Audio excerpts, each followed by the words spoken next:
Kishore Shende from CS branch. सकाळी आम्हाला मुंजे सरांनी लेक्चर दिलं. त्यामध्ये प्रोजेक्टवर काम कसं करायचं त्याचे स्टेजेस सांगितल्या आणि 2 लेक्चर झाले. त्याच्यामध्ये सगळ्यात आधी मुंजे सरांनी सांगितलं, कुशारे सर होते त्यांनी सांगितलं, कुशारे सर होते आणि त्यांनी प्रोजेक्ट कसं डेव्हलप करायचं, म्हणजे त्याच्याबद्दल थिंक कसं करायचं, नेचरमधून कसं थिंकिंग करून आपण इनोव्हेशन कसं करायचं ते सगळं. सगळ्यात पहिले मुंजे सरांचं लेक्चर झालं. त्याच्यामध्ये सरांनी खूप चांगल्या पद्धतीने सांगितलं. डिझाईन थिंकिंगबद्दल पण सर बोलले. त्याच्यानंतर कुशारे सरांचं लेक्चर झालं. त्याच्यामध्ये प्रॉडक्ट डिझाईनबद्दल सांगितलं. ते खूप अमेझिंग लेक्चर होता.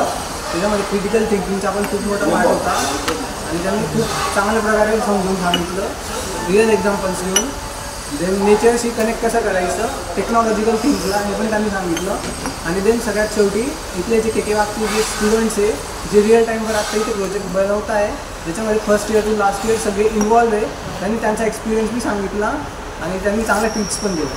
ओके, माझं सोल्युशन बोलले मी ॲडमिशन तर मला की पहिलं लेक्चर होतं, तर ते पहिलं लेक्चर मुंजे सरांचं होतं. तर मुंजे सरांनी आपलं डिझायनिंगबद्दल सांगितलं, डिझायनिंग डेव्हलपमेंट. तर त्याच्यामध्ये कशी डेव्हलपमेंट झाली पाहिजे त्यांनी त्याचे फीचर्स वगैरे सगळे समजून सांगितले. म्हणून कुशारे सरांचं लेक्चर झालं, तर त्यांनी त्याचे सायकोलॉजिकल फॅक्टर्स वगैरे हे समजून सांगितले.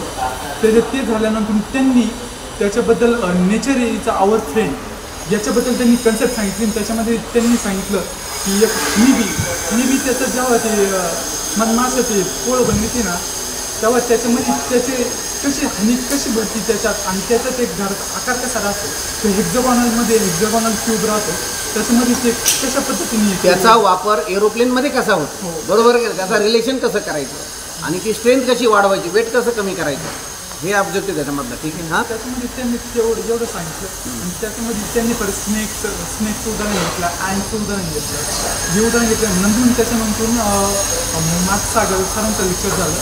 तर त्यांनी व्हेरी एक्झाम्पल म्हणजे खूप एक्झाम्पल दिले आणि त्या एक्झाम्पलमध्ये त्यांनी पोरांना काही प्रश्न विचारले, तर त्याच्यामध्ये मुलांना काही प्रश्न विचारले, तर त्यांनी त्याचे काही उत्तरं दिले, तर काहींचे प्रॉब्लेम त्यांनी सॉल्व्ह करून दिले वगैरे. ठीक आहे. Okay, and next.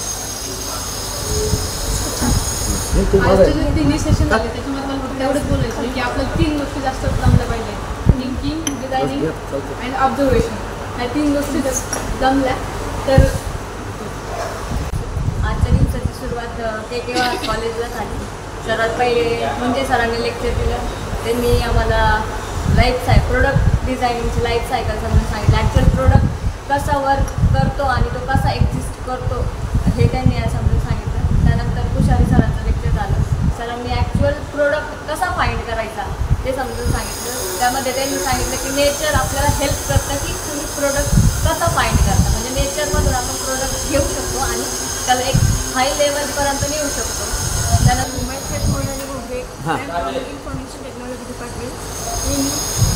First session we learned that project design, about project design.